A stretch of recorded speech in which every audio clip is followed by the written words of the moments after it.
होली की कथा।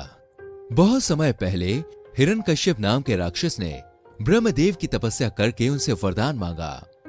ब्रह्मदेव, मुझे वरदान दो कि मैं हमेशा अमर रहूं। मैं तुम्हें यह वरदान नहीं दे सकता।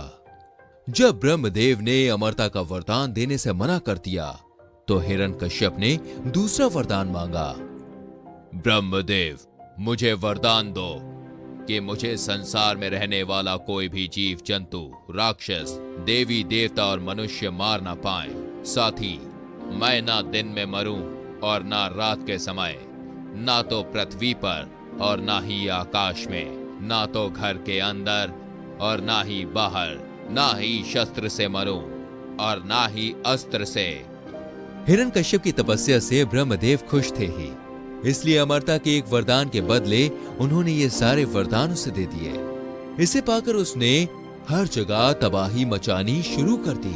उससे सिर्फ मनुष्य ही नहीं, देवता भी परेशान रहने लगे। वो अपनी शक्ति से दुर्बलों को सताने लगा।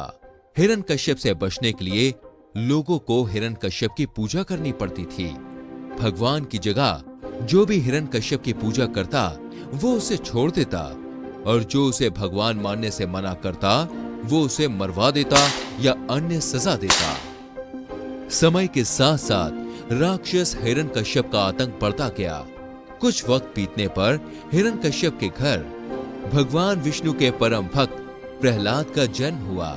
हिरण्यकश्यप ने प्रहलाद को कई बार विष्णु की पूजा करने से मना किया और कहा, मैं ही भगवान हूं, तुम मेरी आराधना करो।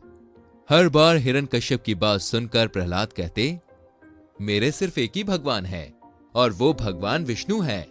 प्रहलाद की बातें सुनकर हिरण्यकश्यप ने उन्हें मारने की कई कोशिश की, लेकिन वो सफल नहीं हो सका। भगवान विष्णु अपनी शक्ति से हर बार हिरण्यकश्यप के सारे प्रयास विफल कर देते थे। एक दिन हिरण्यकश्यप के घर उसकी बहन होलिका आई। होलिका को आग में ना जलने का वरदान प्राप्त था।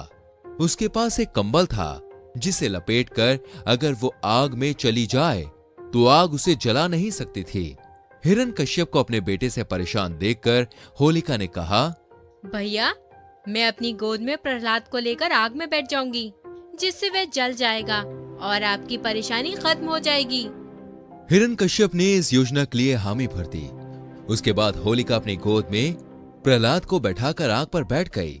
उसी वक्त भगवान की कृपा से होलिका का कंबल प्रहलाद के ऊपर आ गया और होलिका जलकर खाक हो गई।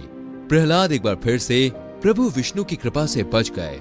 आग में जिस दिन होलिका जलकर भस्म हो गई थी, उसी दिन को आज तक होलिका दहन के नाम से जानते हैं।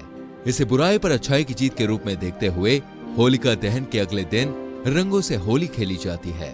दोस्तों, बुराई कितनी भी ताकतवर हो, लेकिन एक दिन अच्छाई की ही जीत होती है। इसी वजह से हमेशा बुराई का मार्ग छोड़कर अच्छाई का मार्ग ही अपनाना चाहिए। हर हर महादेव।